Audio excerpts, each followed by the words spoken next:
Hi, welcome to the Dynamic Duel podcast, where we review superhero films and debate the superiority between Marvel and DC by comparing their characters in crossover battle simulations.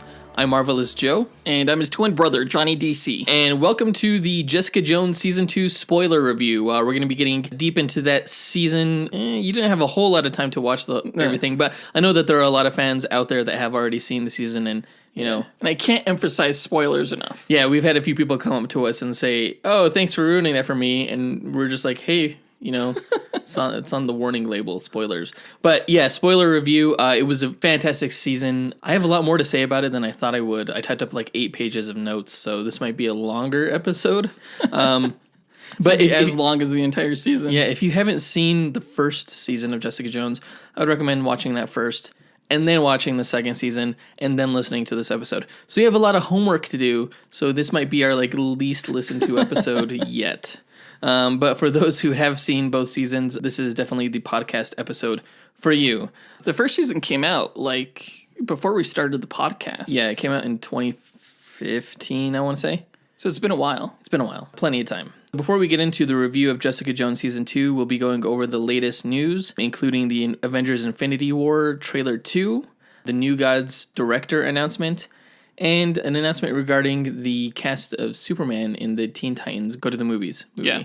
But before we get into that, I just want to remind you guys that the Wolverine podcast that Marvel has put out, their first scripted podcast ever, they're trying to start a podcast universe, according to reports, that has come out on Stitcher Premium, and it stars Richard Armitage as Wolverine, the guy who played Thorin Oakenshield in the Hobbit movies. And it's amazing so far. There are 3 episodes out so far, and if you want to go ahead and listen to that, you have to sign up for Stitcher Premium. And if you do that, go ahead and use promo code DUEL, and you'll go ahead and get your first month free. Yeah, I mean, as a DC guy, I wasn't really interested or looking forward to seeing this, but we've been listening to it, and it's really good. It's really intriguing. I like it a lot. So go ahead. That's promo code DUEL when you visit stitcher.com/premium and sign up for that. Definitely check that podcast out. All right. So let's go ahead and get into who is the winner of the No Prize. All right. No Prize time. So for those who don't know what a No Prize is, it's an award that Marvel used to give out up until a couple decades ago to fans who would write in letters to them and met certain criteria. Our version of the No Prize, the Dynamic Duel No Prize, it's a digital award that we draw up and post on social media. I should say Jonathan draws up and then posts it to social media, and we award it to those who we feel gave the best answer to our question of the week. Yeah, if you're not familiar with the No Prize, Marvel's version of it, go ahead and Google it and then compare it to ours, because ours was ripped straight from that. The No Prize was essentially just like an empty envelope, with your name on it. Mm-hmm. And that was the joke of it. But sometimes I think I've seen a few versions where artists would draw, illustrations on there, just like a quick little doodle, because I think they felt bad, maybe. And, we do the same thing. Right. Yeah.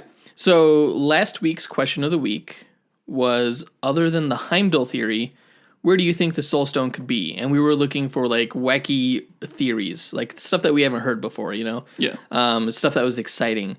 So I want to give a congratulations to Mr. John Spees and Mr. J. Leal for giving essentially the same answer. John said Kunlun from Iron Fist. Yeah. And J. Leal said the Hand.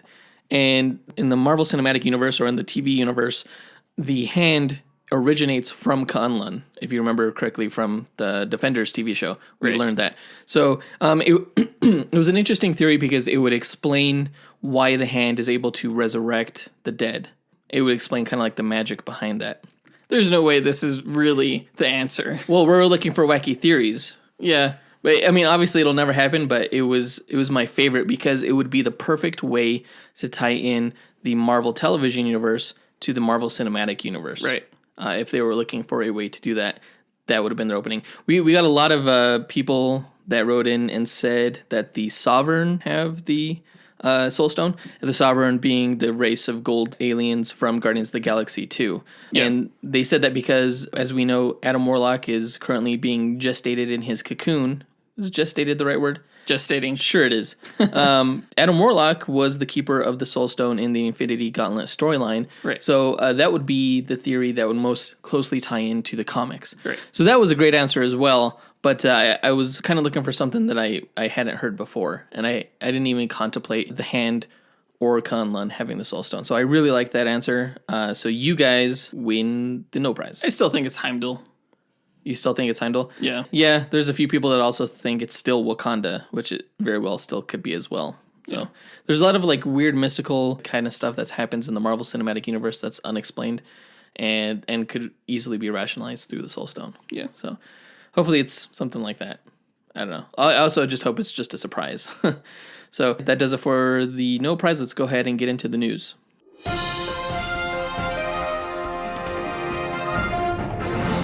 Okay, the moment that I've been waiting my entire life for, I never knew it, happened last week when the Avengers... Where's the trailer, not the movie? Well, the movie is going to be the next moment that I've been waiting my entire life for after this trailer. But it was so amazing. It was a really good trailer. It's actually, I liked it a lot more than the first one. The first one was a little bit somber and serious in tone. Yeah. And this one was as well. It did a good job of setting up the stakes, but it also had a few lighthearted moments that I think that the first one kind of skipped out on. And it looks to be very much in the same vein as Captain America Civil War, where it's serious, but it's just a whole lot of hella fun. Mm-hmm. And yeah, let's talk about it. So the opening shot, it's similar to the Black Panther shot. Yeah, they totally reminded me of that. Where it's the camera's upside down and it's flipping the perspective upside down. But really in the background, it's showing... It's really subtle. What I believe to be the Hulk crashing down to Earth. The Hulk in whatever, I don't know if he's an escape pod or something like that from Thor's ship. But I think it's the Hulk because we see a glimpse of Doctor Strange's Sanctum Sanctorum and the window, that circular window with the cool design. And the comet-looking thing is flying toward the window. So I think this is the Hulk coming to Earth, about to crash in through there and warn everybody of Thanos' imminent arrival on Earth. And we get a great voiceover from Gamora, who's basically setting up what the story is. The story, yeah. Which they didn't get a whole lot into in the first trailer, but I appreciated that they mostly stuck to the comics. And I was worried about that. I wasn't sure if like his goal was to kill half the universe, because that's what he did in the Infinity Gauntlet storyline. Once he acquires the gems and he kills half the universe with the snap of a finger, and it's a real powerful moment in the comic. And I'm not sure if we'll get to see that in the movies, maybe in the sequel here. Watch the first movie, like end with that, just a snap of the finger, and it's like boom, and God, that would be amazing. Honestly, I would love that. It would get people in the seats for the next one for sure. Definitely. But the fact that they're just, even if it doesn't happen, the fact that they're setting it up that way makes me happy because it's true to the comics, and we get to see Thanos with his helmet on. Yeah, that's a cool helmet. It's a badass helmet. I can kind of understand maybe why they remove it though, because the helmet kind of takes away from the performance. I think it's the same reason why Thor doesn't wear his helmet, and you never see Captain America wearing his helmet. Oh, yeah. And Iron Man always has his helmet off, and Spider-Man always has any his mask excuse off. they could get. They always take off the headgear. Yeah, they always want to show the actor. The CGI on Thanos, it looks a lot like Josh Brolin. I feel like you could see a lot of his performance in there. They did a really good job with the motion capture on that. So a few seconds later, we get this really cool shot where Iron Man is chasing that ring-shaped spaceship portal generator. Right. I don't know what it is, honestly. But he's chasing it up in the sky, and so he's flying toward it using his repulsors, and all of a sudden his legs morph into one big, giant, rocket-looking repulsor. Like rocket booster. Yeah, it's really cool, and it's a great example of how the bleeding edge armor works, because it's made out of nanobots, nanotechnology, so he can just morph into anything. I've seen like a lot of concept art with him like having wings. Yes, I'm looking forward to seeing that because that's a cool look. That's a really cool look. They're like jet wings. Yeah, yeah, it's really cool looking. And I'm really glad I got to see him like chase after that thing, because in the first trailer when you see Spider-Man just like all alone on that like massive ship, I'm like, oh crap, he's gonna die. Oh, yeah, because it's, like, carrying him upward. Yeah, Iron Man may be chasing Spider-Man, who's, like, stuck on this ship right now. Yeah. That's an interesting... I bet you that's what's happening. Iron Man, his voiceover, he's kind of explaining that their advantage is that they have what Thanos wants. And he's coming to them. And he's coming to them, so they can somewhat... You can use that strategically when you can anticipate the opponent's action, even though he's extremely powerful at this moment. Because he allegedly has both the Space Stone and the Power Stone, although I'm not quite sure that's entirely accurate. He gets both of them from the Collector? Well, he would get the Power Stone from the Nova Corps, and he would get the Space Stone from Loki. Wait, what does the Collector have? The Collector has the Reality Stone. Okay, I feel like something's amiss in the trailer then. Because in the trailers, he has, like, the Power Stone and the Mind Stone. Right? And I feel like, based off the footage that was leaked, when he's, like, talking with the Collector. Yeah, I think Thanos gets the Reality Stone from the Collector, and they're just hiding that from us in these trailers. Yeah. With just a removal of some special effects. Right. Or something. We see the country of Wakanda and Captain America and his team, including Black Widow, Falcon, War Machine, Hulk, Vision, and Scarlet Witch. They're all arriving in Wakanda, as we know now, to protect the Vision and protect Thanos from getting the Mind Stone inside of his head. There's a really cool shot where we see Shuri from Black Panther, where she's looking at a hologram of the Vision's head. And it's really cool because it makes me think that she, if anyone could, she is going to be the one who finds out a way to keep Vision alive with the Mind Stone removed. Like, she might, like, download all of its information and upload it in, like, a solar gem. Like what he has in the comics or something like that. So it makes me think that no matter what happens to Vision in this, he's still going to come back. He's not going to be gone for good. But in this trailer, they make it seem like almost anyone could die. There's a shot where Thanos is holding Thor's head, and it looks like he's about to die. There's a shot where Thanos is punching Iron Man in the head, and it looks like he's about to die because his armor's all busted. Yeah. There's the ending shot where Thanos is, like, arm wrestling with Captain America, and it looks like he's about to... I don't know how Captain America gets out of that. And then you have the previous trailer where it looks like Spider-Man's going to die. It looks like Spider-Man's going to die in the previous trailer. There's a shot where Doctor Strange looks like he's about to die because it looks like he's being tortured by Ebony Maw. And that was an interesting shot because we know from the comics that Ebony Maw manipulates Doctor Strange into becoming a double agent unwillingly. So I wonder if they're kind of going to do the same. I didn't know that. Thing in this. I kind of wish I didn't know that now. Oh, well, you never know what might happen, man. Yeah. They don't always stick to the comics exactly. And actually, we don't even know if that's the same shot. Like, the way it's set up in the trailer, it looks like Ebony Maw is torturing Doctor Strange, but it might not be him exactly because it's, from a strange angle. There's a hilarious bit around the middle of the trailer where Star-Lord is talking to Iron Man, and he's like, I like your plan, it's good, but it sucks. Maybe I should come up with a plan, and then maybe it'll be pretty good. So I always wondered how those two characters would kind of interact with each other. Right. And now I know it's going to be like Star-Lord being the funny, immature one, and actually Tony Stark is going to be like the foil, like the one who's consistently annoyed. For the first time, Tony Stark doesn't know what to say. Yeah. Doesn't have anything to say. There's an interesting part in the trailer, I think early on, when Spider-Man is like swinging under one of New York's bridges, and he just has the mask on. He doesn't have the rest of his suit. Yeah. But like in the previous trailer, like I think there's like other kids with him on that bus. I didn't see any kids in the bus in this trailer, but it seems like I'm not sure how he was able to get away with that. Maybe everybody was looking out the window and he snuck out the other side. But there's a whole bunch of cars around him too. So they can't see his face because he's wearing a mask. Okay. Whatever, man. But it wasn't a criticism. I'm just curious. Yeah. I get automatically defensive because I know you hate Marvel. No, I liked this trailer. I liked it a lot. It definitely got me excited. Yeah. Do you think, which is weird, do you think Drax will land the killing blow on Thanos when they finally defeat him? That probably won't be until the next film. I have no idea. I hope it's Drax. It's because kind of what Thanos did to his family. It's kind of his destiny. Oh, actually, it was Ronan the Accuser who killed his family. Oh, that's right. But it's kind of Drax's like destiny to be the one who kills Thanos. So wait, why? Because that's what he was made for. Oh, really? Yeah. I didn't know that. At least in the comics. In the movies, he certainly wasn't made. And this one, it kind of seems like it almost might be like if it was anyone, maybe Captain America, maybe Steve Rogers. Although maybe. I can't tell if he's trying to pull the glove off or if he's just like pushing against it, because that seems like not a fair fight, because there's no way Steve Rogers is anywhere near as strong as Thanos. No. Yeah, and I think he should know that too. I'm not sure what he's doing. He should like lean backward and throw Thanos over him or something like that. Use his weight against him. I don't know what's going on. Yeah, judo. Use him to have those judo moves. We see Thor. It looks like he's with Rocket Raccoon and Groot attempting to rebuild his hammer. I don't think we talked about that before, but I don't necessarily want to give away any spoilers, although... Yeah, a lot of the toys, I think, have spoiled what's going to happen with Thor and Groot and Rocket Raccoon. Yeah.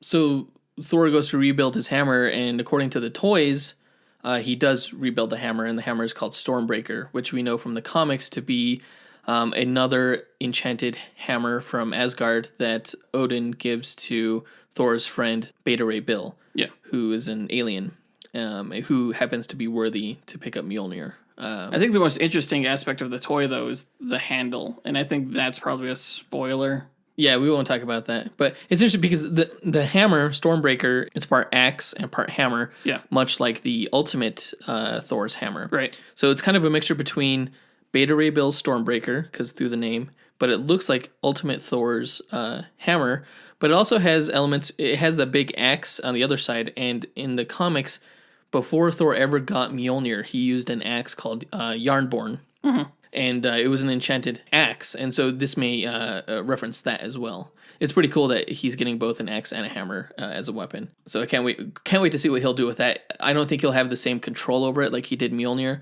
but it's a powerful weapon. I'm very interested as to why they're going off to go forge a new weapon for Thor, and how he thinks that I'll have any kind of chance in the war against Thanos. Yeah, because he seemed pretty powerful in Thor Ragnarok without Mjolnir, the way he was able to fight the Horde on the Bifrost in that movie. So this hammer must be extra powerful. We know that in the comics, the axe Yarnborn was able to pierce the armor of a Celestial.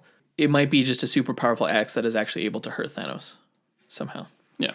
So, speaking of Thanos, we get a really good shot of him in his full costume as he's on Gamora's planet, and I can't remember the name of the planet. It was like Zen something, kind of like Zen Law, but something. Yeah, we get to see a little girl version of Gamora. Yeah, she grabs his hand, and it's gonna be a touching little moment. It seems it's sweet. Like it shows that Thanos is still, despite how evil he is, he's still capable of love, which in the comics is certainly the case. So yeah, he takes her as his daughter and just steals her away, as maybe as tribute or something like that. We see Loki standing with the Black Order. Again, Super Giant's missing, but I don't think she was ever supposed to be in this movie. It's Proxima Midnight, Ebony Maw, Corvus Glaive, and Collapsidian. That's what they call him in here, even though his real name is Black Dwarf in the comics. But it's all of Thanos' henchmen, and they're standing around Loki. And at this point, it looks like he's about to give up the Tesseract, the space gem, to Thanos. Yeah. And I think they're on board the Asgardian wreckage at that point. Wreckage of the ship that they were on. Yeah, there's a sword on the ground. I hope it's not Heimdall's. It's probably just a random person's, but we'll see what happens there. And it looks like the hologram that protects Wakanda can turn into a shield. I thought that shield was coming from the Border Tribe, because it looked like it was a blue vertical shield that they were creating. Yeah, that might be the case. I don't know. That's a good theory. It is blue. You're right. I just assumed that it was like a way to solidify the hologram that protects the main city in Wakanda, but yeah, you might be right as far as that goes. But either way, it's stopping the Outriders, which are like Thanos' alien army, kind of like the Chitauri. It ends with this great acting moment by Chris Evans where he's struggling against Thanos. He really should be doing some kind of judo move right there, unless like Thanos is like squeezing his hand too tight or something. I think he's trying to pull off the glove. You think he's trying to pull off the glove? Yeah. The look on Thanos' face when this is happening is kind of like, it's a little bit curiosity, it's a little bit amusement, it's a little bit frustration. Is this where it's an interesting look? Is this where he says like, I hope they remember you before that, right?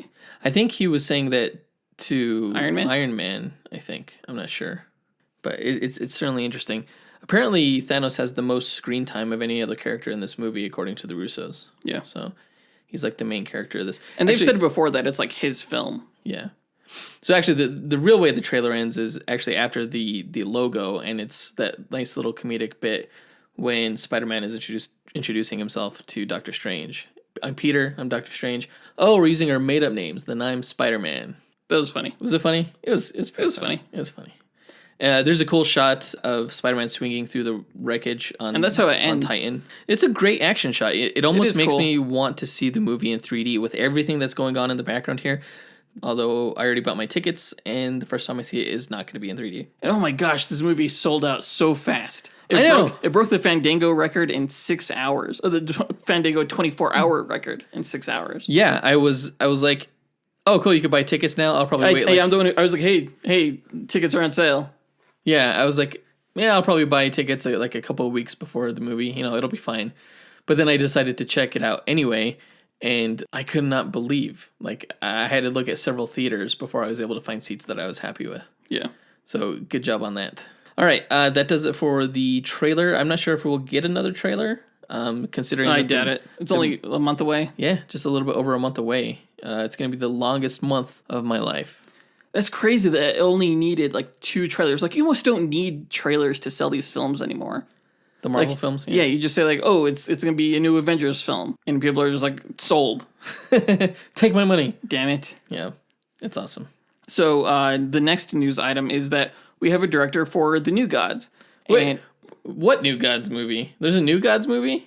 I think that might even be the bigger news. That there is a New Gods movie? It was so weird because just a few weeks ago we were talking about like television shows that we would want to see for the DC universe. And I was like, I think The New Gods would make a great television show. It was a strange coincidence when all of a sudden I see that they're making a New Gods film. Although I would still rather probably see a show. But regardless, it's exciting. I'm excited. I'm super excited. I love The New Gods. I love the storyline. It's so... Mr. Miracle's so badass. I feel like I overused the word Shakespeare lately, but it's so Shakespeare. Mr. Miracle is awesome. Orion is awesome. Darkseid. We'll finally get to see Darkseid. Yeah, we'll get to see Darkseid. It's a great cast of characters. I heard it won't be the same Darkseid that was referenced from Justice League, although I don't know how you would ever... Wait, what? Where did you hear that from? I heard that somewhere. I can't remember. I don't want to hear that. Like I heard this was like a standalone kind of film. No. It's not part of like the DCU or... I hope they don't do that. I might be wrong about that. I don't know, but I read that somewhere. I don't... No one could possibly know that. The only way that you would even know is if they referenced Steppenwolf in some way. Yeah. And be like, that idiot Steppenwolf, blah, blah, blah. Like if Steppenwolf shows up in this movie, in this New Gods movie, then we'll know that it's outside. You have to wonder what kind of like character design they'll go with. If it'll be like Steppenwolf or if it'll be something much more colorful. I would want it to be much more along the lines of Thor Ragnarok, which was very Kirby-esque in its design of the Sakaar planet. It needs to be Kirby-esque. Yeah. Something colorful and bright. So the director of this is going to be Ava DuVernay. Ava DuVernay? Yeah. Ava DuVernay. Ava DuVernay. It's pronounced Ava DuVernay. What? You idiot. What? Ava DuVernay? Ava DuVernay. All right. Yeah. So Ava DuVernay, I guess, she's been tapped as the director. And if you're not familiar with her, she's directed films such as Selma, Wrinkle in Time. Most recently, A Wrinkle in Time. I think that's, She was tapped to direct Black Panther at one point, and she quit for, I can't remember which reason. So, this is just a little bit of weird news, though, because Wrinkle in Time somewhat bombed. Yeah. It didn't get a great critical reception nor audience reception. Which is why when I first heard this news, like, I'm still honestly not sure how I feel about it. It's like, I love the idea of a, fourth world New Gods movie. Yeah. But I don't know if Ava DuVernay, sorry. Ava DuVernay is the right person for the job. I've heard her say in interviews that her favorite comic book character of all time is Big Barda. Yeah. So, I mean, if she's a fan of the source material, that's a good first step. But I don't know. It's a little bit weird to me, too. I feel about this almost the same way I feel about the Kristen Wiig casting as Cheetah in the Wonder Woman film, where like it sounds good possibly in theory, but also kind of makes you a little bit disappointed. It's not the most confident, inspiring kind of decision. Now, would you be saying that if A Wrinkle in Time was making bank right now and well received? No, not at all. No, I mean, it would prove that she could be successful with this kind of like fantastical world building kind of film. Yeah. Kind of project and property. Although I heard that the biggest flaw of A Wrinkle in Time was that they made it too much of a kid's movie. Oh, really? That it was a fine film in itself, but that you would enjoy it more if you were a kid, basically. I definitely want to see it now. Like, I really liked that book growing up, and I definitely want to take my daughters to see it. And now I have even one more reason to see it is just to see what she's like behind the camera and how that translates, into a finished product. Yeah. I would almost imagine that New Gods would have to be like a trilogy of films. Please let it be just this huge epic thing. Yeah, don't tell the whole story in just one movie. You can't do it where we're just going to release this one film and maybe if that's successful we'll do another. You need to have like your trilogy planned out like right away for that type of property. I think. It's like it needs to be unbelievably epic and unbelievably dramatic, and I'm worried, but I'm also excited. So basically the story of the New Gods is you have these two warring planets, and they're considered like the New Gods, Right. And one of the planets is Apocalypse, ruled by Darkseid, and one of the planets is New Genesis. New Genesis, ruled by Highfather. Yeah. I was gonna say Mentor for a second. No. You're thinking Metron? No, Mentor is actually the leader of the Eternals in Marvel. Well, I think it was basically based off the Eternals, because when Jack Kirby left Marvel, I think he had a story planned for the Eternals, but then he just did something like that, but with DC characters, the new original characters that he created. And in an interesting twist, Thanos himself is an Eternal from Planet Titan. Right. So it all comes together. Do you think Thanos is the reason why this movie was greenlit? Like they're thinking that Thanos is going to be a big time character, and they want to capitalize on that kind of? Or is that a stretch? I guess it wouldn't surprise me. I mean, the Warner Brothers has no way of knowing how successful the Avengers film will be. I'm pretty sure they have a good idea, just like the rest of us. Yeah. But we don't know if that's going to be because of Thanos. Yeah, I'm not sure what they're anticipating there. I'm excited for Darkseid, but I really wanted to see Zack Snyder's Darkseid, like specifically. So now that I'm not going to get that, I'm going to get Ava DuVernay's Darkseid. It's a little disappointing. I feel like Ava DuVernay's Darkseid is going to be much lighter than Zack Snyder's Darkseid. I agree. That being said, if we get like the Thor Ragnarok version of this, and you do get a slightly lighter Darkseid who actually fits the tone, I'm all for that. Because it'll match the comics. I think that'll be interesting.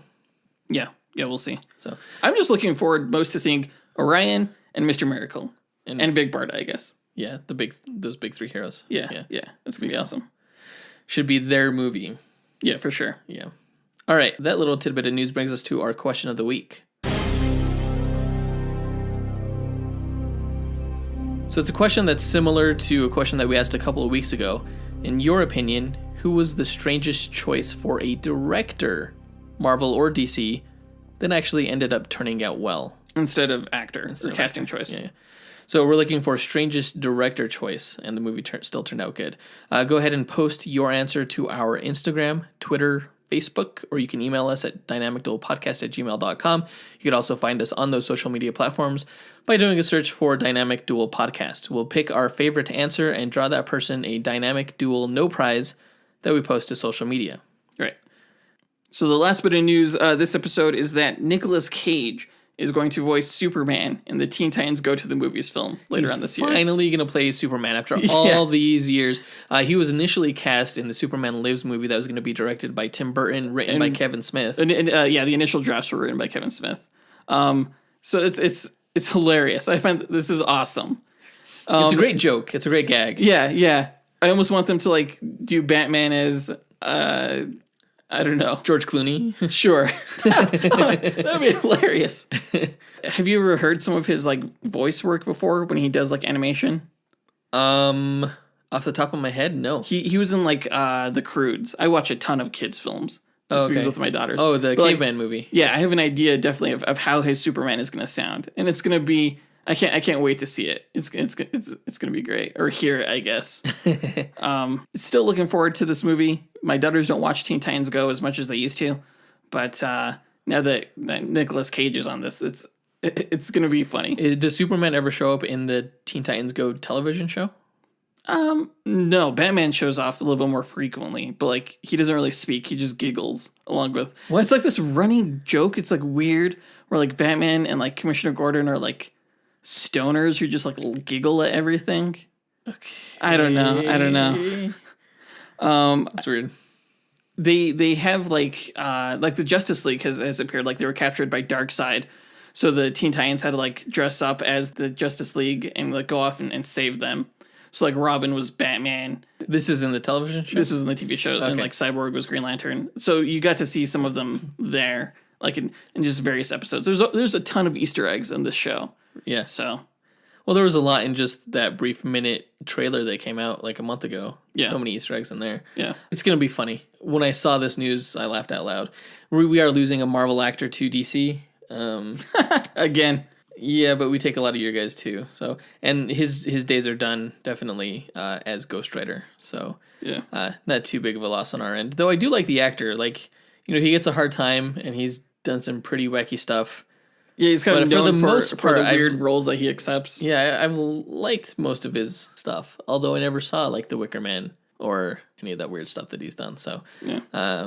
I think I've seen mostly what you could consider his like normal movies. So, but I do like him. He's not really that bankable. He's only had like 2 franchises that have had sequels. Oh, National Treasure. National Treasure and Ghost Rider. Yeah. But I mean, this is a cameo, I'm sure, like at most. Yeah. I doubt Superman has a large role in the film. I wonder how many people are actually looking forward to this movie, Teen Titans Go to the Movies. I imagine not many, because I know there's a lot of hate for it, because it's not they liked the Teen Titans show, like it was prior to this, The cartoon. a lot more. It was a little bit more anime. Well, fans of that show will get the live action show Titans, so that should be good. Yeah. Personally, as a Marvel fan, I'm actually looking forward more to Teen Titans Go, seeing that in the theaters than I am Aquaman, I think. What? Because I've seen Aquaman, and I've only seen snippets of the Teen Titans Go television show, and I laugh my ass off every time I do, so I think it'll be a good, funny time. I don't know. From what I've heard of Aquaman and how it's been received in like screenings, I'm super, super stoked to see it. Yeah, but even the Teen Titans Go trailer made fun of Aquaman, where they're like, if Aquaman could get his own movie, anyone can. Yeah. Yeah. They're funny. They make me laugh. All right, I think that does it for the news. Let's go ahead and get into our review of Jessica Jones Season 2.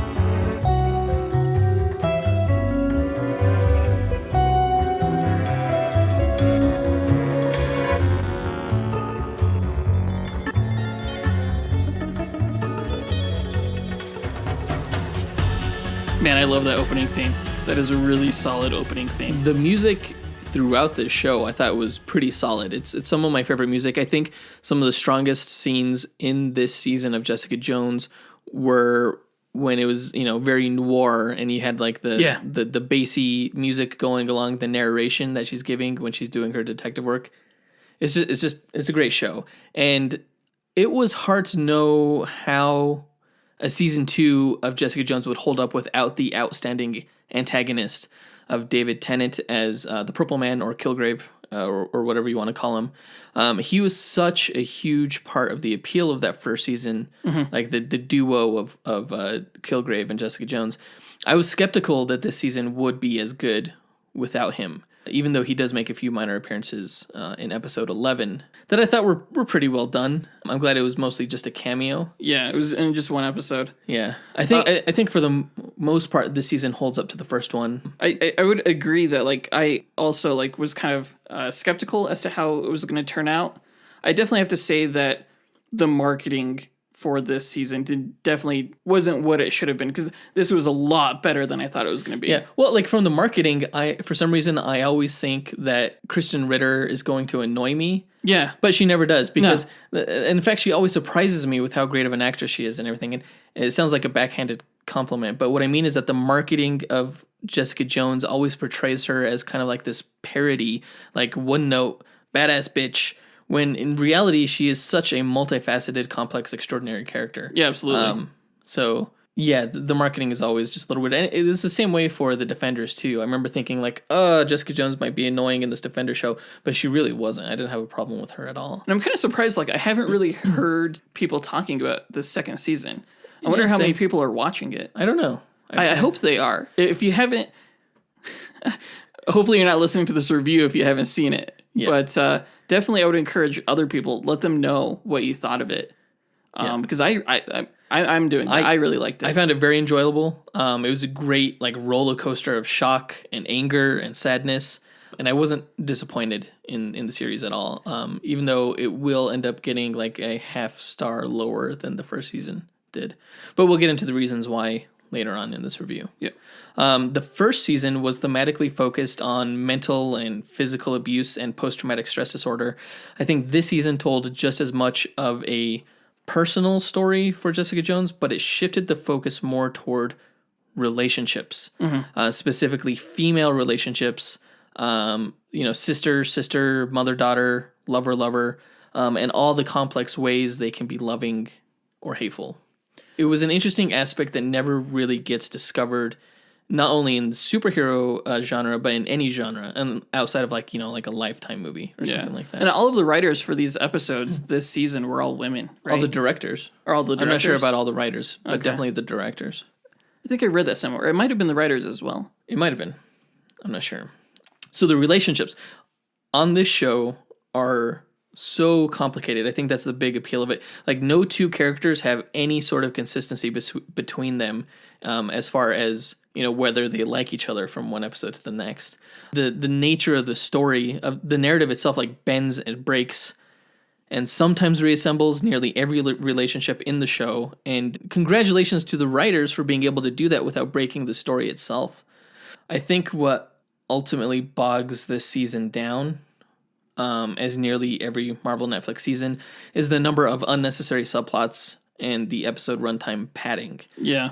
We'll get into a little bit of specifics again later on during the story breakdown, but really these seasons should be like 8 or 10 episodes. Yeah, to me it should have been 10 episodes. Like, I was really surprised by how many like small new like subplots that they introduced like so late in the season. Like, even up until like the last few episodes. I was like, really?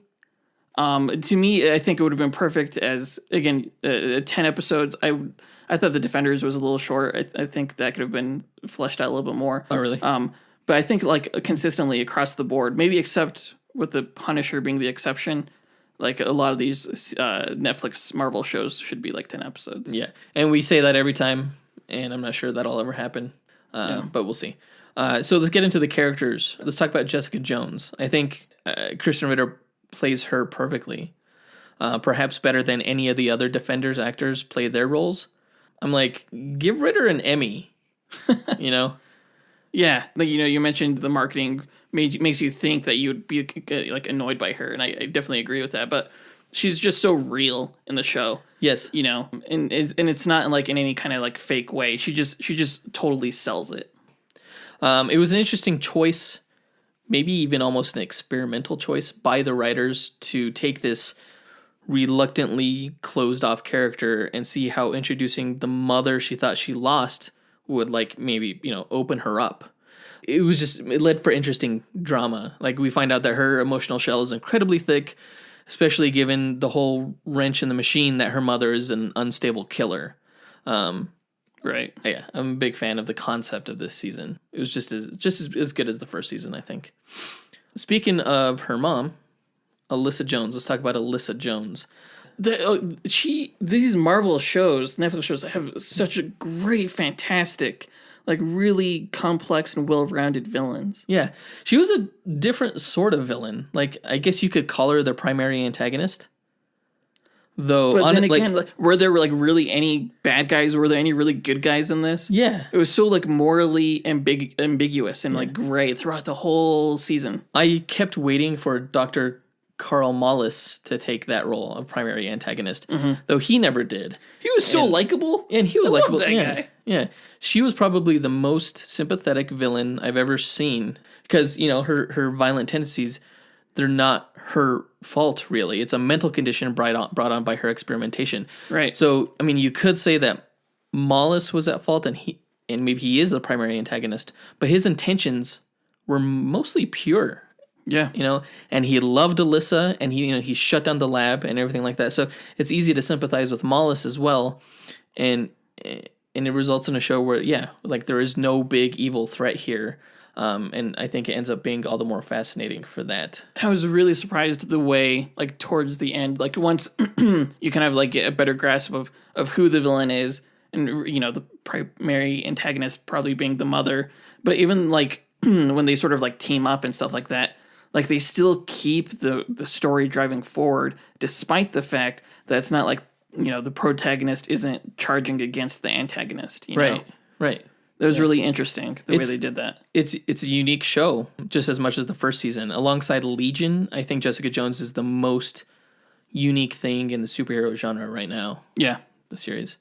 The actress who played Alyssa, Janet McTeer, she did wonderfully in this strange part. I'm convinced that she got the part mainly for her intense look. Yeah, just her like, show me angry, and she was. It's scary. It is. She scary. can look downright frightening. Yeah. I looked up photos of her just to see what she looked like without the makeup, and she's actually quite lovely. And she was pretty evil in the beginning, but later on was really sympathetic. Despite being a cold-blooded killer, she remained a cold-blooded killer throughout the entire show. Yeah. But it was hard to know how to feel about her overall. Like, did she deserve to die? Probably. Did she deserve... She was sort of living on borrowed time. Yeah, I mean, did she... As is Jessica in a way, maybe? Maybe. But like you also say I definitely think she shouldn't have died the way she did. Definitely not. Like you could say that she deserved like a redemption. She could have gotten redemption in a happy heroic life with Jessica. I definitely think that she deserved better in the end than what she got. I would have preferred that she died heroically. Yeah. Like I thought she was going to die heroically in that scene where they saved the family. And I thought, oh, that would be the perfect end. Yeah. Or at least like maybe like even end her own life like Mollis did. But the way she went out was a shock, and we'll get into that. Yeah. Let's talk briefly about Mollis, even though we already kind of touched on him. His ideals essentially superseded his ethics. Right. He created both heroes and monsters like Jessica and her mom in an effort to fight death and improve humanity, but he's a prime example of how the ends don't always justify the means. And inadvertently, he was likely responsible for more lives lost than saved, maybe? Yeah, probably. Although, maybe not, because you could also make the counter-argument that he was inadvertently responsible for all the lives Jessica saved. I don't know. But I don't know. It's complicated. It's super complicated because can you say that like what is the right thing? Like, is it okay that he was morally ambiguous because of what he was trying to do? I don't know if he was morally ambiguous so much as ethically ambiguous. Yeah, that's what I meant. Ethically, it's like what are the correct ethics here? And I guess it kind of depends on like what viewpoint you're looking at it from, and like or what the laws are in the country that you're in. I don't know. Yeah. What viewpoints were you talking about? Well, like where you end up, like if you're a victim then he's definitely in the wrong. But if you're like saved by his experiments, then you probably view that as him being a savior figure. Yeah, kind of like his pantyhose friend's son, right? Who didn't get powers and ended up living a great life afterward. Right. Although I think ultimately he knew his cause was a lost one, and that's why he killed himself. I think regardless, either way, his work was going to end up in the hands of someone like Thunderbolt Ross along the way, or it was just going to create more monsters. Yeah. Kind of. I was kind of confused as to what triggered him to kill himself. Was it like him facing his own death? I think it was him facing what he had done to Trish. But Jessica really did that. I mean... Yeah, but we don't know if Jessica saved her, if Trish would have survived the experiment. At the moment, she was like bleeding from her mouth and stuff like that, and it looked like she was about to die. She almost did. She would have died. That didn't happen until Jess came in the room, though. No, she was pouring blood out of her mouth before Jessica picked her up. I must have remembered that wrong. Yeah, no, she was dying. She likely would have died. I think that was the implication. So I don't know. It's complex, man. Let's talk about Trish. I'm fucking pissed at Trish. She's supposed to be Hellcat. She's supposed to be this hero. She frustrated me through most of this season. Like, I've been wanting to see her become Hellcat for so long, and it seems like she knows her destiny is to become a superhero. Yeah. But the motivations that they give her here are all wrong, I think. So much so that I feel like she doesn't deserve to become a defender like in the comics. Right. I get that she felt powerless her whole life due to her abusive mother and superpowered sister, but she is the most incredibly selfish and stubborn person. The people who like desire that kind of power are exactly the kind of people who shouldn't have it. Because, yeah, and you know that once she gets powers, she's not going to be content, I don't think. She's going to be the person that always strives to get more power. Yeah. And it's like, yeah, okay, get powers, become Hellcat, get that over with, but don't be a dick about it. I don't think the superhero's lifestyle would be good for her. I think it would be damaging to her. No, because she's so ready to fight people. You could argue that like the inhaler made her more aggressive, and it probably did. Yeah. But, like, I'm just thinking of like the scene on the bus where she's just eyeballing that guy, and like when he pulls out the book, she's just like ready to like beat his ass. Well, she had taken the inhaler prior to that. So. Right. But it's just like that doesn't make me feel any better about when she actually does get powers. That she's not going to act that same way. Right, exactly. She's obviously aggressive enough to kill people. Yeah. I think what ultimately she did to Alyssa is unforgivable. You don't kill the bad guys. No. You know, if you're going to be like a morally kind of just vigilante superhero, you can't kill the bad guys. Right. And the subplot with her and her relationship to the reporter guy was just runtime padding. I think it was just one more way for her to feel envious of others and powerless. Or contribute to her downward spiral. Yeah. Although, you know what? I have to say congratulations to Rachel Taylor, the actress, for such a great performance, regardless of how I feel about the character. Yeah, the performance was she's great. a great actress. Yeah. She's really good. You know, the first thing I ever saw her in was in another Marvel movie by the name of Man-Thing. She's the female lead in that movie. I don't know if you knew that. I didn't know that. Yeah. Anyway, yeah, that's Trish. God damn it, Trish. You're supposed to be Hellcat. You're supposed to be heroic. I'm supposed to root for you. It sounds like maybe I'm coming down on her negatively and she ruined the show, but in many ways, she really made this season as complex and dramatic as it was. She definitely helped drive it forward. She kept the focus on taking down IGH, on taking down this supposedly like evil kind of organization. Yeah, she was the catalyst for all this story. Absolutely, yeah, totally. All right, let's talk about Malcolm.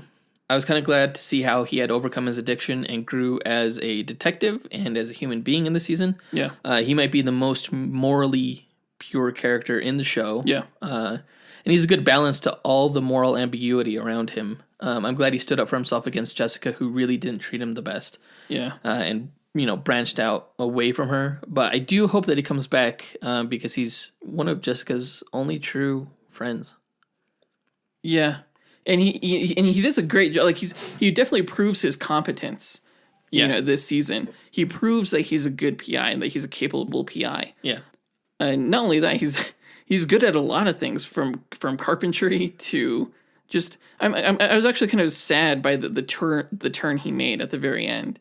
You know, he almost went like he's almost going like Black Hat at the end when he's asking like, "Oh, is it legal?" It's like. Malcolm would not want to do illegal things. You know, he's done. That's why he was making sure. I think right there. Yeah. Well, I think what Jerry was implying was that it wasn't going to be, and that he was okay with that. I didn't necessarily get that implication. Oh, I think she kind of left it up to him.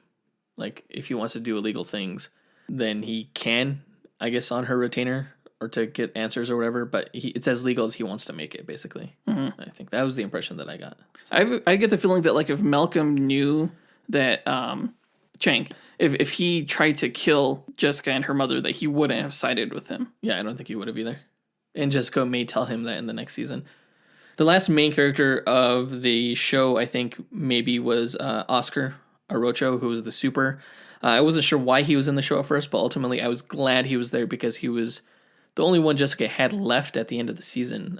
Yeah. And I think if they keep him around, he'll prove a valuable story device ally in later seasons as well due to his expert forgery skills. Is he a character in the comic? Not that I know of. Is Malcolm? No, he wasn't. It was kind of interesting how this whole season, like, it was kind of like Jessica kind of losing her friends, like her family of friends, you know? Yeah. And sort of like going towards a more like traditional family, kind of latching onto that. I thought that was I wasn't expecting that. Yeah. But I'm happy for her. It wasn't necessarily the ending that you wanted, but... Or would have expected. I think when I first saw the ending, I was slightly disappointed that I didn't get what I wanted. But sometimes when you don't get what you want, life becomes more interesting. Yeah. You know? Yeah. Let's get into the story. Well, what about Jerry? Oh, did we not talk about Jerry? No, we didn't talk about Jerry. Her arc, like where she deals with ALS, that could have been its almost entire, like, in a different show. Yeah. It was dramatically interesting, but it was really just, plot fodder. But I mean, it was plot fodder, but I didn't hate it. I really liked that storyline. That was a really interesting storyline, and the way it wrapped up too. She's just Carrie-Anne Moss is just a fantastic actress. She really is, and they gave her more in this season than I thought they would.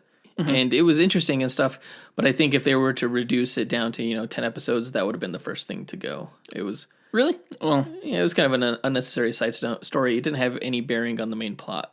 It didn't, but gosh. If they cut her, then I would want them to spin that off into their own series because I thought it was really interesting. Law and Order special Hogarth unit firm. I don't know. Or you have to think of something like, like what's another lawyer show? She would like Damages or something like that. She would be excellent in leading her own show, I think. Yeah. A lot of interesting stuff going on there. Especially with how manipulative she is. Holy shit. Yeah. All right, let's get into the story breakdown then. So episode 1 is called Start at the Beginning, aka Start at the Beginning. Trish tries to convince Jessica to investigate IGH, but she's reluctant. Price Chang tries to absorb Alias investigations into his own PI firm, is a dick about it, and gets his ass kicked. Jessica is approached by the Whizzer, who claims to be a former IGH patient with powers of super speed. He ends up getting killed, and Jessica traces his medication to the former IGH labs, where she remembers being experimented on. I thought it was really cool how the Whizzer was in this episode. Yeah. And I love his line, with great power comes great mental illness. It's like, it almost reminded me of like Watchmen. Like, if people really had these powers, would they be able to even handle it, Although I think his mental illness was more of a side effect of the experimentation. But I never really liked the Whizzer. Honestly, I don't think really anybody has. He was kind of a joke character. He's around in the Golden Age. Yeah. And he was a speedster, like along the lines of the Flash. But he had mongoose blood, I think. That's what made him fast. They had like weird superpower origins back in the Golden Age. Well, yeah, in the Golden Age, the original Flash, he got his super speed powers from inhaling hard water vapors. So stupid. But it was cool how they kind of like in this show they referenced his mongoose and everything like that. So that was pretty cool. And later on, the Whizzer they brought him back as a member of the Squadron Supreme. Yeah. Which is like the Justice League in the Marvel Universe. In that version of the Justice League, aka Squadron Supreme, the Flash is aka the Whizzer. Right. So Squadron Supreme is a huge ripoff of DC, but I think it was kind of like their way of trying to incorporate those characters in their universe. Yeah. But yeah, Whizzer, it was funny. I thought his running effects were pretty bad. Yeah, but really bad. I was still kind of sad when he died because I was kind of hoping that he might become like a new sidekick for Jessica Jones. Like run errands for her or something like that. I don't know. Okay, so episode 2 is called Freak Accidents, and in it, Jessica visits the only IGH doctor she knows, a guy by the name of Kozlov, who was in season 1 as the guy who experimented on Nuke, aka Will Simpson. Mm-hmm. It turns out, like the Whizzer, Kozlov is dead as well, which leads Jessica to believe IGH people are getting killed due to her and Trish's investigation. Nuke confronts Trish and reveals he's been protecting her this whole time using this inhaler that enhances his abilities. Jessica gets Trish to safety as Nuke is killed as well by a mysterious superpowered being. So this is the weird episode where Trinity has that weird drug orgy. Trinity. I call her Trinity. I wrote her down in my notes as Trinity. Hogarth has the weird orgy. I thought that Nuke, you could see throughout the episode just little hints that Will Simpson was following her. Yeah. And I thought he was going to be the bad guy for part of this season.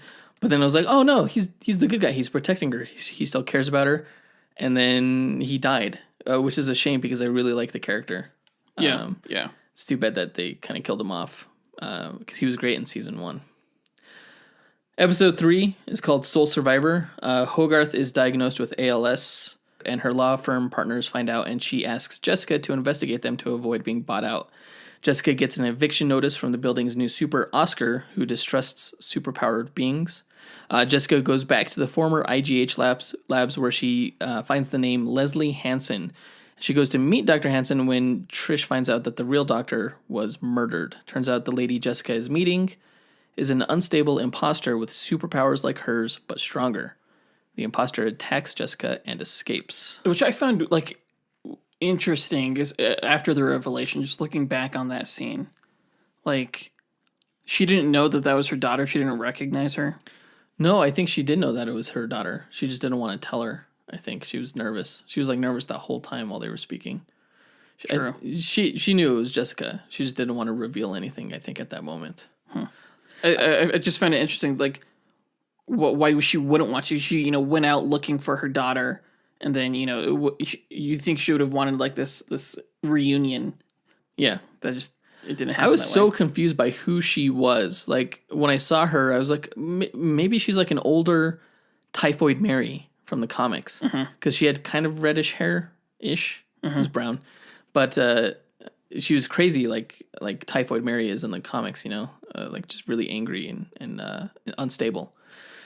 So, yeah, my first thought was Typhoid Mary, and she was like another IGH experiment or something like that. But I'm glad they didn't go down that route and say Typhoid Mary for something else. Is she a character in the comics? Jessica Jones' mother? No, she's not. They made her up for this show. I was thinking that she was like some character in the comics that went by like codename Misanthrope or something like that. No, in the comics, Jessica Jones' mom died in the crash. Mm-hmm. She wasn't brought back or experimented on like she was. So there was a nice little misdirect in this episode with Trish's boyfriend because I never really trusted him the whole time. Yeah. And all of a sudden you see him like hacking her computer and stuff. And I'm like, I knew this guy was up to no good. Right. And little did I know. What was he doing? He was getting contact information. He was downloading her contacts so that he can reach out to her friends and family and get them to go to the engagement. Oh, and that's I why didn't catch that. That's why later on when she was in the shower and he answered the phone, he was like, I can't talk right now. She's right here. I can't talk about it or something like that. And you thought something was up, but it turns out he didn't want to talk about the engagement party in front of her. Oh, I feel so cheated now. I totally forgot about that. Yeah, it's kind of funny the way this show kind of manipulates you into kind of suspecting everybody. Definitely played with like your expectations. Definitely, yeah. All right, episode 4 is called God Help the Hobo. Oscar rescinds the eviction after Jessica saves his son Vito from falling out a window. In an effort to find the crazy strong lady, Jessica and Trish get their hands on IGH medical files by blackmailing Trish's old pedophilic director. They use them to find a former IGH nurse living on the streets named Inez Green, and Trish uses Nuke's enhancement drug inhaler to help Jessica restrain her. Because they think that Inez is Jessica's mother. Yes, they thought, yeah, that was the lady. Meanwhile, Price Chang has an associate break into Jessica's apartment for some info to use against her, and that person gets brutally killed by the unstable lady, who we don't know the identity of yet. Right. Jessica is arrested for the murder. So one of the themes of this show was addiction. Yeah. It played a large part in both Malcolm's and Trish's story. And, even Jessica Jones a little bit. As soon as she took that drug, I knew that it was going to be bad for her, that she was going to get addicted just like Simpson. And not necessarily just because Simpson was addicted to it, but because she wanted superpowers, basically. I was really distraught that she had taken the inhaler. Right when she took it, I was like, damn it, Trish. Yeah. Why did you even bring it? The first of many times this season when I said, damn it, Trish. All right. Episode 5 was called The Octopus. Trish deals with the after effects of the inhaler drug, while Jessica gives the police all the info on her IGH investigation in order to get released. Trish rejects her boyfriend's proposal, punches her mom in the face, and takes more of the drug. Slaps her mom. Whatever. Jessica poses as a psychiatric doctor at a mental hospital to meet with former IGH janitor David Kowecki, who was falsely convicted of the murder of one of IGH's nurses. He leads her to the octopus tank at the aquarium where IGH's head doctor Carl Mollis would often visit. She finds him there with the unstable lady, who smashes a water tank to cover their escape. It was during this episode that we see Alyssa Jones playing the song on the piano, and her neighbor comes over, and all I could think of was like, who the hell taps on their neighbor's window? Like, this is the most annoying neighbor ever. Like, seriously. If I was like sitting down, trying to practice my piano, and all of a sudden some lady's tapping on my window, I tell her to get the fuck off my lawn. Like, and she just like invited herself in, and especially with like, I just want to come in, want to hold my baby. It's like, no, I don't want to hold your baby. Take your baby somewhere else. You hold your baby. And it's crying. I do feel bad. I mean, I could relate though, because I have kids, and I understand how hard it could be. But that lady's just way too friendly. Yeah, I mean, would you presume to start tapping on your neighbor's windows and then invite yourself in? Hold my baby. Hold my baby. It's just craziness. It's madness. I would hate that if she was my neighbor. Yeah. I'm glad she smashed the piano in rage.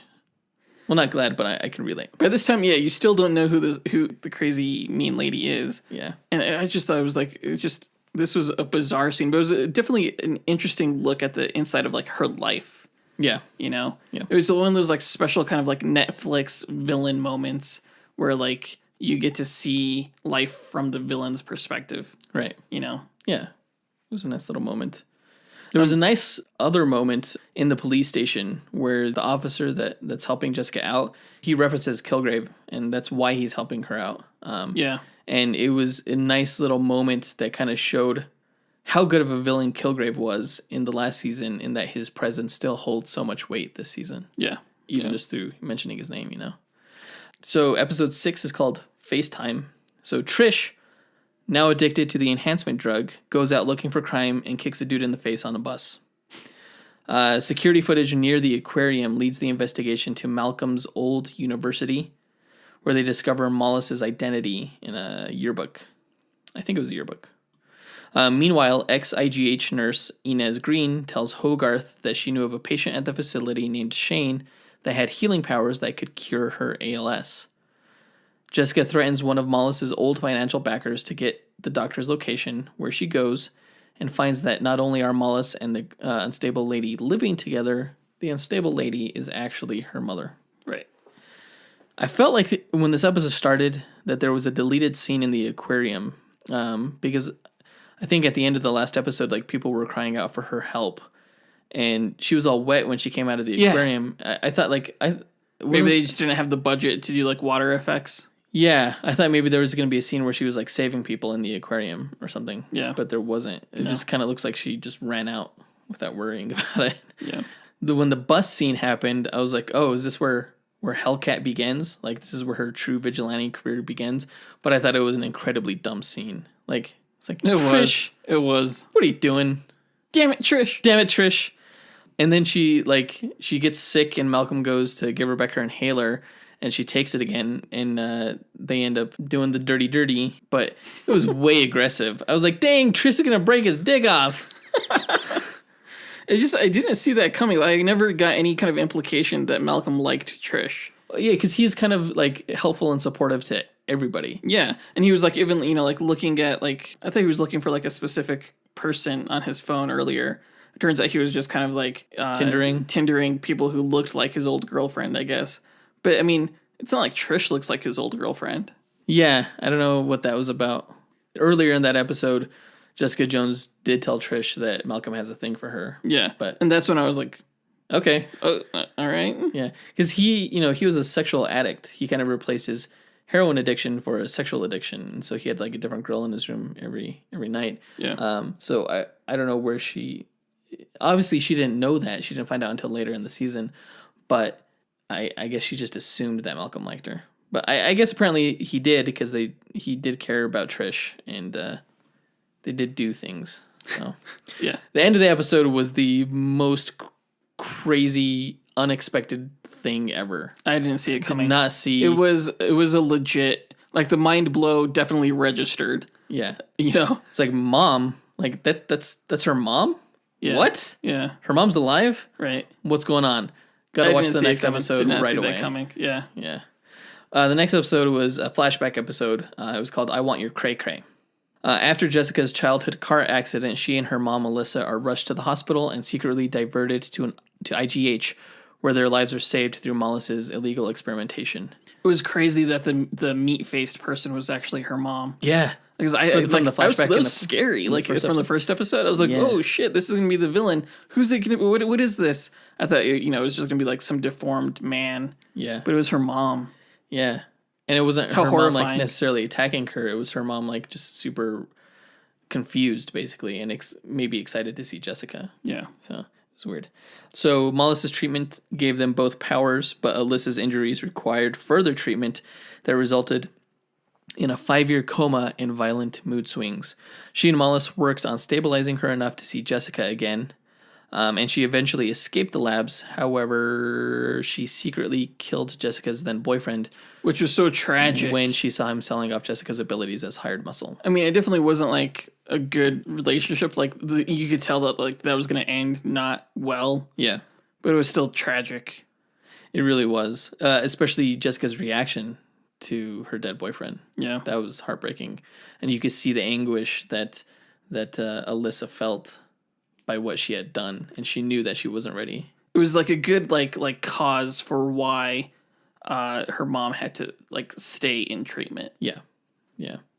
The anguish that Jessica felt led her to reconnect with her drug-addicted sister Trish And Alyssa returned to IGH for further treatment when she and Mollis ended up falling in love. Back in the present day, it turns out Alyssa began killing off former IGH associates as a means to protect Mollis from prosecution. Which makes sense because they were going to use it for bad and stuff like that. Yeah. His research for selfish and just wrong uses. Right. The Trish music video was hilarious. I want your cray. I want your. I thought that was a lot of fun. It was interesting to see that Jessica had a history of theft, and that's how she primarily supported herself in her younger years. Yeah. By ripping off ATMs.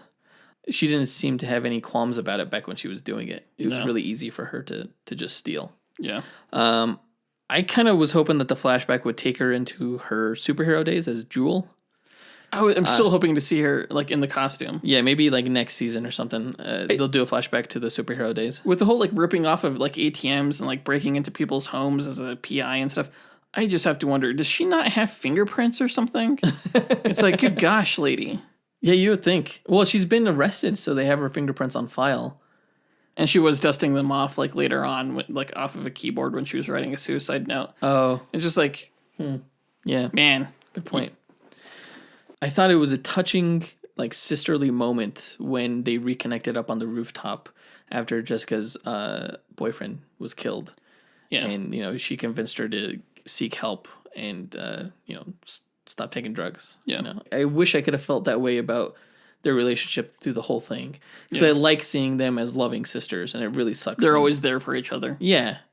Until they're not. Exactly. Until Trish gets stupid. So episode 8 is called Ain't We Got Fun. In that episode, Malcolm discovers that Trish is addicted to the IGH drug.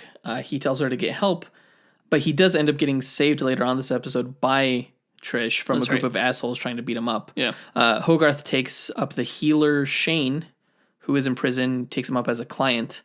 And Jessica, while she's still at Mollis's house, calls the police on Mollis and Alyssa, causing him to flee. Alyssa convinces Jessica that she is still the mother she once loved, and they bond sort of at Jessica's apartment for a while. That was a great scene. Yeah. I was still surprised, like, at the end of the previous episode, when, like, her reaction was like, can you ever forgive me? And Jessica Jones just was like, no, and just, like, punches her. Yeah. I was like, no! I guess I was just always, like, surprised, like, she didn't understand that her mom was, like, not herself. Suffered, and it wasn't herself. Yeah. It's like she didn't even seem to care about that. Jessica's a little stubborn. She is a little stubborn, and that was a little bit frustrating in this as well. But I think she couldn't look past the fact that her mom, despite being mentally disturbed, was a vicious murderer. Yeah. I like the moments that they had together at Jessica's apartment when they escape Mollis's house from the police. Those are some nice scenes. And it was really surprising in that episode, at the end of that episode, when they get sniped at by Price Chang, who wants revenge on Alyssa for killing his associate. I hated that character. I did not like the character of Chang. I wanted his ass to get kicked so bad, and like, it never really happened. He had such like this like holier than thou kind of like smug attitude. Yeah. Then he goes and tries and pulls something like this. You're no better than anyone. Stop acting like you are. Yeah. There was a nice reference here that is just a one in a long string of proofs that the Marvel Netflix universe is in the Marvel Cinematic Universe when they reference for the first time the Raft, which is the superpowered prison that was shown in the Civil War movie. So take that. When Trish protected Malcolm from getting beat up by those guys, she did like these cool Hellcat moves where she like scratched the guy across the face. I noticed that. And I was like, Hellcat. It was pretty cool. But I was really upset when a few moments later, she convinced Malcolm to take the drug. Yeah. I was like, what are you doing? Poor Malcolm. Like, this is addictive. This is addictive firsthand. Why is she trying to like trick herself? That Malcolm is a former addict. Why would you do this? That's such a piece of shit move. It doesn't make any sense. But I'm really glad that it was interesting how they each handled addiction differently. Like, she was in denial, and he absolutely knew that this drug was bad stuff. Yeah. And, he took care of himself. Yeah. So the next episode is called Shark in the Bathtub, Monster in the Bed. Jessica and Alyssa chase Chang, who sniped him, and Jessica is able to tranquilize him before Alyssa kills him. Hogarth gets Shane out of prison, and he lays her hands on her to cure her ALS. Hopped up on the enhancement drug, Trish says gluten intolerance is dumb and quits her radio show. She then runs out of the drug. Jessica and Alyssa save Oscar's son Vito from being kidnapped by Oscar's ex-wife. Chang wakes up from sedation and convinces Jessica to turn her mom in for the murder she committed. And Alyssa surrenders to the police.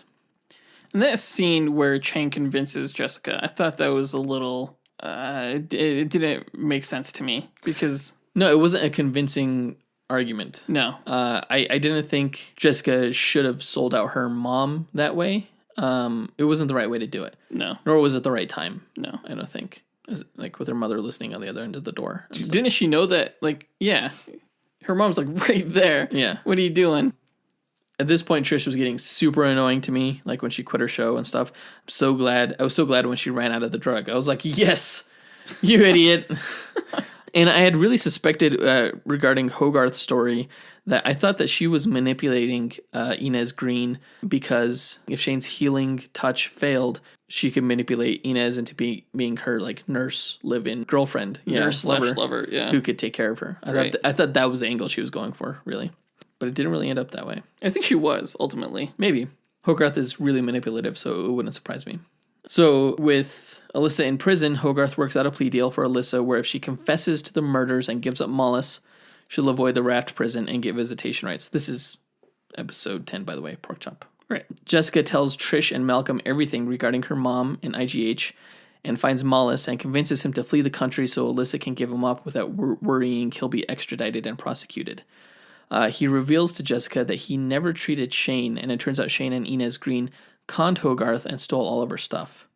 Trish convinces Malcolm to help her find Mollis, and when they do, she stuffs Malcolm in the trunk to hide the fact that she's going to use Mollis to get superpowers. Damn it, Trish. Alyssa is tortured in her cell by one of her guards. Jessica finds out about this and breaks into his home to investigate him, discovering he's killed previous inmates. He finds out and attacks Jessica in his home, and Jessica ends up killing him. I don't understand that whole subplot. I felt like that was unnecessarily. I felt like that was just tacked on as a way to introduce Kilgrave, I guess, in the next episode. It was great drama, though, you know? I suppose. The way that episode ended, I was just floored. I was like, where is this going? What is happening? I remember you texted me. You were like, oh my gosh, mind blow. Yeah. Which kind of ruined it for me because I was expecting something so much bigger. Really? When I got to that, because I was just one episode behind you. I thought it was pretty big. It really, like, when Trish stuffed Malcolm in the trunk, like, I was still confused as to what the hell her motive was. I had no idea by this point that she was wanting superpowers. Did you understand that? I thought she was trying to kill Mollis, honestly. Yeah, she didn't want Malcolm to be there when she did it. Yeah, that's what I thought as well. Because she was always, the way she was speaking, she was just so angry. We need to get them. You need to get these guys. Yeah. I felt really bad for Jessica's mom this episode, like the way she was being tortured and everything. It was super tragic, and the actress had a good performance. There was a moment where Jessica was berating Trish for her addiction to the enhancement drug, but it was interesting how the show never addresses alcohol addiction as addiction. Right. Jessica is just as dependent on chemical substances as Trish is. Right. So it felt a little bit hypocritical. I also think Jessica's more of a victim than Trish, though. Like, she uses alcohol as a coping mechanism because of all the stuff she's had to go through in her life. And I don't think Trish has necessarily had all of that, all of that turmoil. I mean, she's had a hard life with her mom, but comparatively, like, it's not the same thing. Yeah. Well, not that it's not. Not that excuses alcoholism. And you're right. They definitely should address it. Yeah. But I think that's sort of like how they justify it. Hogarth crying when all the stuff was stolen from her house. That was a powerful scene. Yeah. Carrie-Anne Moss is a great actress. Yeah. Although it kind of was diminished by the fact that when she said later on that, like, they didn't steal anything from her that she couldn't replace. Yeah. I thought she lost everything. Me too. Like, I thought, like, maybe they stole her accounts and stuff like that, her money accounts through the computer and her cards and stuff like that. Right. So. All right, so the next episode 11, is called 3 Lives and Counting. Jessica stages the guard's death as a suicide and is haunted by hallucinations of Kilgrave's voice. She goes to give Mollis his forged passport and finds him missing. She tracks Malcolm, Trish, and Mollis down, but Trish pulls out a gun and escapes with Mollis to the former IGH labs. Jessica interrupts the procedure and nearly kills Mollis before he decides to kill himself. Trish, nearly dead, goes into a coma. Malcolm quits Alias investigations after Jessica blames him for helping Trish's powers obsession. Alyssa learns of Mollis's death on a news report and kills her new guard and escapes prison. I thought it was interesting how they used Kilgrave in this episode. He was like her dark side, kind of. And I don't know if he was merely a mental hallucination or if he really had some kind of like lingering presence in her mind. I didn't really care for it, honestly. Like, I wish like if they were gonna do this, you're right. It was interesting the way they did it, but they should have like done it throughout the whole season, in my opinion. You think? Yeah. I don't know. Can I just say that like I love the fact that this show has an internal monologue.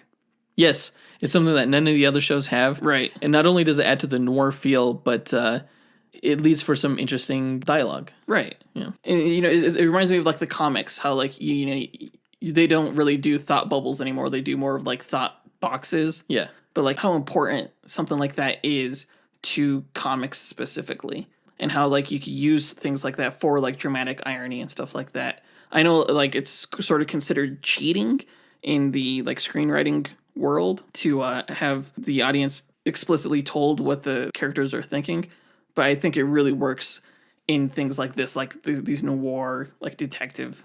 Oh, things. absolutely. Yeah. I wish more comic book shows and films and stuff used it. Yeah.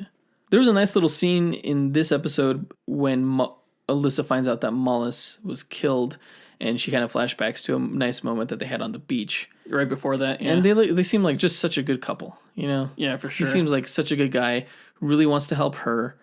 You know, he's a good guy. Well, his intentions are good. So it was hard to see him go. And I can understand why Alyssa was, you know, her motivations were sound. But in the next episode, she does some pretty evil things. Right. Right. Yeah. All right. So next episode is called "Pray for My Patsy." Alyssa goes looking for Trish, blaming her for Mollis's death. She finds out she's at a hospital and goes there to kill her, but is stopped by Jessica and the police. Alyssa kills one of the officers by pulling her out a window during her escape. She and Jessica agree to meet at Trish's apartment, where Jessica plans to kill Alyssa if she doesn't turn herself into the Raft prison. Her plans fail, and Alyssa ends up knocking her out and kidnapping her. Trish wakes up from the coma, but has violent convulsions, and Hogarth gets revenge on Shane and Inez. If it were up to me, like, this season would have ended in that hospital room, with the standoff with the cops and Jessica. Yeah. Because, like, the next thing that she does where she kills the cop, to me is just like, there's no walking back from that, you know? She had already gone a few steps too far, but that was the nail in the coffin right there. For sure. Yeah, it was irredeemable. Like, the way she killed that cop was just brutal. Yeah. And so evil. So evil. When Jessica went down into the morgue, I thought that maybe Trish had died at that moment. She was going to see Trish, and I thought maybe when she fell out of her bed, she died because she wasn't connected to the machines. And she actually flatlined for a second. So that was a little... Did you think that? No. Oh, well, it was just me then. Trish's first thought when she wakes up from the coma is that... Asshole, I don't have powers. Damn it, Trish. She's dumb. Yeah. Like, that one... just so ungrateful. I was pissed at her. Seriously. She sucks, and she was trying so hard to try to convince Jessica to kill her mom. At that point, I was like, I don't want you to be a defender anymore. Like, these things that you're advocating are just unheroic. It's like, come on, Trish, you know that, like, there's a better way. There's prison. There's the Raft. There's... You don't... Exactly. It was cool because Turk Barrett was in this episode. I always call him Turk Turkleton. Now he's like the officially like the only one who's made an appearance in each one because we didn't have Claire. Right. I was wondering why in this episode Jessica escaped the police station, or the hospital rather, in a body bag when she could easily just leap over the buildings that were surrounding her. That confused me too. She didn't have enough time to get inside that body bag. No, there's no way. And it kind of resulted in a scene where she like made a threat against another civilian, which I never like. Right. So the last episode was called Playland.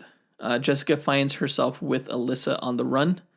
Alyssa convinces Jessica she can reach her and that they can help humanity together.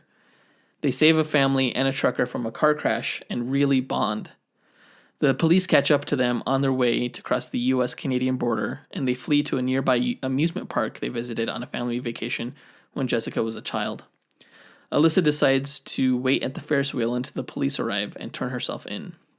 Trish shows up, awake from her coma, and shoots Alyssa in the head before the police show. They think, the police, Jessica was kidnapped and killed her mom out of preservation. Jessica goes back home, where she sees Trish and tells her that they're no longer family. Trish discovers she has heightened reflexes. Malcolm joins Chang's PI firm, which works on retainer for Hogarth's new law firm. Jessica, alone and depressed, visits Oscar and Vito in an attempt to embrace a normal life. I kind of feel like these last episodes were really botched for me because of what happened in the previous episodes. It was really hard to root for Jessica's mom when she was out saving people and stuff because I knew what she had done in the previous episode. Yeah. You know? It gave you hope, though. It for me, it really didn't. No? To me, I was still like, Jessica, you saw what she did. Like, don't. So you're of the mindset that Alyssa was not redeemable. Yeah. No matter what. Yeah. Not only killing the police officer, but also the guard. I mean, I understood that she was like really... The nice guard lady. Yeah, I know her condition where it's like rage-based. Yeah. And that there was nothing more rage-inducing than the death of her lover. But yeah, Alyssa was stubborn too. She knows that she should be in prison. She should have known that she shouldn't just be out there like trying to play hero and stuff like that. Right. It was an impossible dream. Really. So yeah, and like I mean, it was cool to see them like team up to save someone, but to me that was just like kind of like filler, because I knew that she was still the bad guy. Yeah. And it's like stop trying to fool me into thinking that this is going to be some kind of happy ending because I know it's not going to be. Honestly, I thought maybe that it would end with like Alyssa like running away to like Iceland or something like that, or Greenland, some remote place where she could just spend the rest of her days. No, I didn't think she was safe enough to... by this point, I was like, no, you're not getting free from anything. You need to either, be locked up or you're probably going to die in some way. But I didn't think she was going to die in the way she did. Yeah, that was weird. So there's a reference here at the beginning where the nurse tells Trish that she's used up 2 of her 9 lives. And I was like... They're really laying on the Hellcat references pretty thick. Yeah, there were quite a few of them. Yeah. Well, you know what else was a Hellcat reference? What? The fact that she got her powers from a cat vaccine. Oh, that's right. Yeah. I didn't even think about that. Yeah. Yeah. From a veterinarian. Yeah. Holy shit. Total mind blow for me. There's a line later on where Jessica says, if you say, with great power comes great responsibility, I'm going to throw up. Yeah. I thought it was a little bit too meta, considering... Spidey exists in the MCU. And he hasn't even said that line. And she doesn't know him, So it just seems like a horrible coincidence. Yeah. I thought... that was one of the lines from, like, the promotional material where it was like, ugh, eye roll. Yeah. I thought that maybe Alyssa died in the explosion when they were saving the family and the trucker. Yeah. And I was like, oh, perfect, thank God. Like, it's a great fitting end for her. Right. To give like some kind of inspiration for Jessica Jones to herself become like some kind of hero. Yeah. And she didn't die, and I really actually wish that the show would have ended with Alyssa dying in that explosion. That was a scary situation. Yeah. I would not have known what the fuck to do in that case. It felt real. The way they filmed it. They had some great directors on this show, definitely. Yeah. I thought Hogarth, it was good to see that despite still having ALS, that she had a new outlook on life. And she was wearing, I don't know if you noticed, she was wearing all white at that point. From then on, she stopped wearing black. She didn't deserve that. She just did like the most evil thing you could do, like super malicious, especially after revealing that they didn't really do anything too much to harm her because hey, she can replace all that stuff. And then she causes them to like kill each other, or at least one of them to kill each other, and then like get the other one arrested. It's like she didn't deserve any kind of like white clothing at the end of that. You have a point. I did think it was that was so fucked up cool. what she did. I thought it was cool how manipulative she was. It was cool. And I want to be her. But it was also really evil. Great lawyer. Yeah. It's like she's smart, Yeah. She's really smart. I love those like revenge stories. Oh, speaking of like outside, like other Marvel franchise references, there was a cop who was in Trish's hospital room. And at the moment, Jessica and Alyssa were found near Westchester, New York. And so he kept asking Trish, what's in Westchester? Like, who is in Westchester? And I kept going, the X-Men. I was just shouting at my screen. It was fun. Yeah. I thought it was a nice touch, Alyssa making the choice not to be the cause of her daughter's death. She knew that that's where their road was going to take them if they continued. So she just decided to give up at that point. And was it just because she saw the Ferris wheel? No, I think she had been piecing that together ever since the phone call. The phone call. Yeah. That was weird. I thought that was like a weird way for her to like all of a sudden realize it. Like she was excited, and I think it all kind of the mood kind of just came crashing down at that moment for both of them, and they realized, oh no, we're not heroes, we're on the run, and this is going to end badly. But I'm glad that she made the choice. It was almost a redemptive choice. It elevated her a little bit in my eyes, and it was really hard to see at that moment when she just got shot in the head and died in a literal instant. Yeah. And the way they filmed the shot, when they filmed the revelation of it being Trish, I feel like it was such a powerful moment, and I don't know why, but I feel like I'm going to remember that shot for the rest of my life. It was just heartbreaking. The feeling that I felt, just so angry. My heart like dropped really when I saw that the shooter was Trish, and I was just so devastated and angry at the same time that it was just a powerful scene. I hate Trish. Just God, she sucks so much. Yeah. The end of the season was brutally heartbreaking. And when Jessica saw Trish again, waiting for her at the door to her apartment, I was surprised that Jessica played it so cool. Yeah. Like if it was me, like, absolutely, I would have driven her right through that wall. Yeah, seriously. You know? Like what makes you think like you could even be here and I would be okay with it? Yeah. You know? Yeah. But then, it was kind of weird because not only you have this character that you just despise in this moment, all of a sudden you realize that she got everything that she ever wanted when she gets her powers. Yeah. She has super reflexes now. It's weird because it sets up, her Jessica's two friends are now like her two rivals. Yeah. On one end, in her professional aspect, she has Malcolm. He's another PI. He's a competing PI. And in, the superheroics kind of realm, now she has to contend with Trish. Yeah. Next season will be very interesting. Can't wait for it. Are they going to do a Defenders too? I don't think that's in the plans. I haven't heard anything about that, but you never know.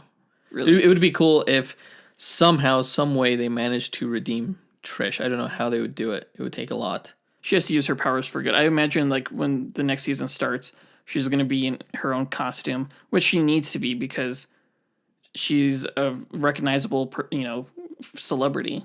Yeah. So she definitely needs to be in costume. Hide her appearance. Right. Unless they use it to try to rebuild her fame. Like her mom, I could see wanting to do that. Maybe. She would want her mom to know. Yeah. But it would be cool if they had a second Defenders season and Trish was Hellcat. Because Trish is really the only real Defender from the comics. Right. She was the only one that was actually a member of the team before that show came out.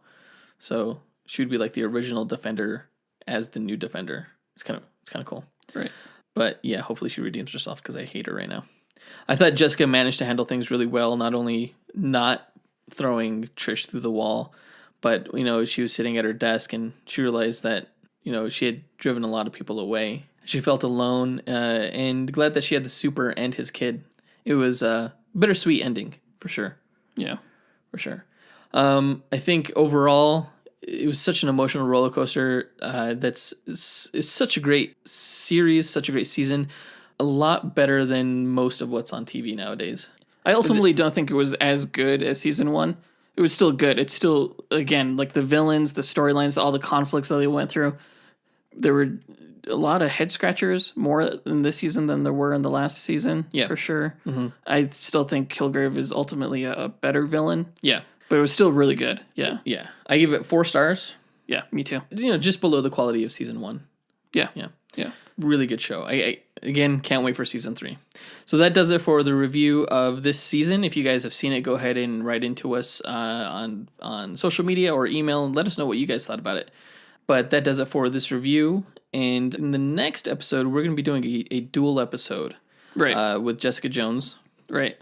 I think we're currently debating who Jessica Jones should go up against. Yeah. And maybe we should let some of the listeners weigh in. Yeah. Jonathan thinks that Jessica Jones should go up against Hawkgirl, right. because they're both strong. They're both strong and they both fly. Even though Jessica can't really fly that well. But I always thought that Hawkgirl would be a better duel match against Archangel or Falcon. Uh-huh. And I would prefer, I think, to do a match of Jessica Jones versus Huntress, who is a member of the Batman family, and she's a vigilante. Now, she's not super strong or anything, and she can't fly like Jessica Jones can. Personality-wise, they're more similar. Personality-wise, they're similar. They look similar. She has a bow staff and a crossbow and a bunch of stuff that can actually really hurt Jessica Jones because, as we know, Jessica Jones is not invulnerable. So I think I would like to go around that route. They're both street villains too. You're slowly swaying me, but I'm not 100% convinced. They both look cool with like purple backgrounds and stuff like that. I think that would be a cool match too. So we'll figure that out by the time the next episode rolls around. If you want any say in that, go ahead and write into us as well. But that'll be the next episode, a dual episode, regardless, with Jessica Jones. Right. So, go ahead and subscribe to us if you haven't already. If you're a first-time listener, go ahead and hit that subscribe button. If you are not a first-time listener, go ahead and please rate us or review us on whatever platform you're listening to us on. Yeah, that'd be super great. We'd be super appreciative of that. We would super appreciate that. And if you don't want to do that, go ahead and share us with your friends. If you know anybody who is into Marvel and DC, movies and comics and talking about who would win in a fight between this and that, go ahead and let your friends know about the show. And visit us at dynamicduel.com where you can see links to our store. And don't forget to go ahead and sign up for Stitcher.com/premium and use promo code DUEL to go ahead and check out Marvel's first scripted podcast, Wolverine. Right, Wolverine the Long Night. And additionally, on our website, you could also find links to all of our social media. So go ahead and follow us there. Yep. All right, we'll go ahead and talk to you guys in a week. Until then, up and away. True believers.